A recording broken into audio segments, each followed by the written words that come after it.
Hi crafters, I'm Sam with MakerFlo Crafts. Today we're going to be unboxing this brand new Sublimation crafting oven. So let's get started by cutting it open.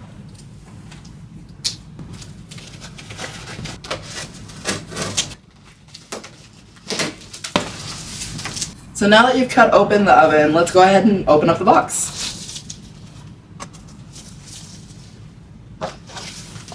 The first thing you'll need to remove is the styrofoam protector. Next thing will be the clear plastic.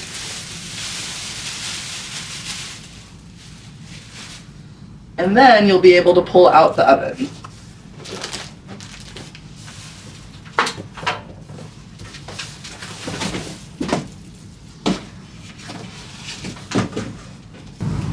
Next you'll notice some goodies underneath the second set of styrofoam, so let's go ahead and take that out.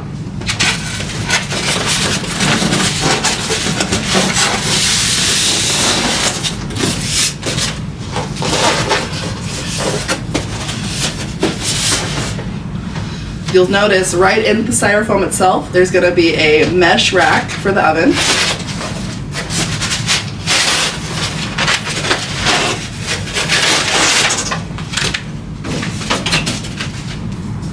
This is going to be perfect for smaller things like pens to make sure they don't fall through the cracks. You'll also notice an oven rack for your tumblers. A handy manual that has all the information to get you started, and one MakerFlo glove. Next we'll go ahead and remove all the plastic pieces and cardboard so we can plug our oven in. I'll start by moving these two on the top. You'll notice they're on pretty well. Just go ahead and peel them off.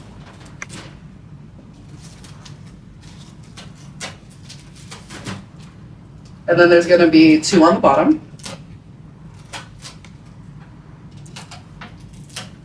And the one on the top.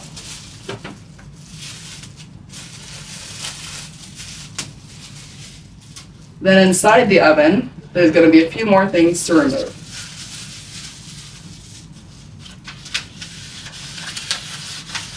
A cardboard protection piece, and a paper that reminds you to please take it out of the oven before you use it. Make sure you get both of them. And then let's just double check. Looks like the oven's ready to go. Now we'll go ahead and put our rack and everything in place so that we get our oven plugged in.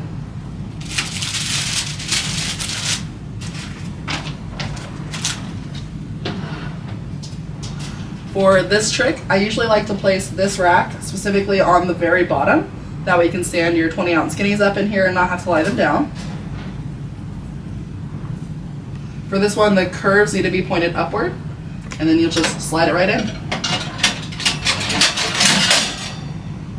And then I'll go ahead and just place my mesh rack in there as well, just for good measure.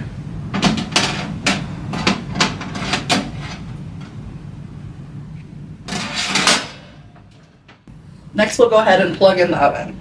To do so, I'm going to grab my power cord, I'll remove this little plastic cover, and then I'm going to go ahead and plug it into my power source. You'll hear the oven chime as soon as you plug it in. That's how you know it's ready to go.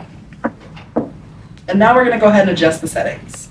You'll notice that the settings are in Fahrenheit, so you see it pops up at 370. We're going to go ahead and adjust that to 375, as that's the typical setting for our tumblers, pens, and pencils.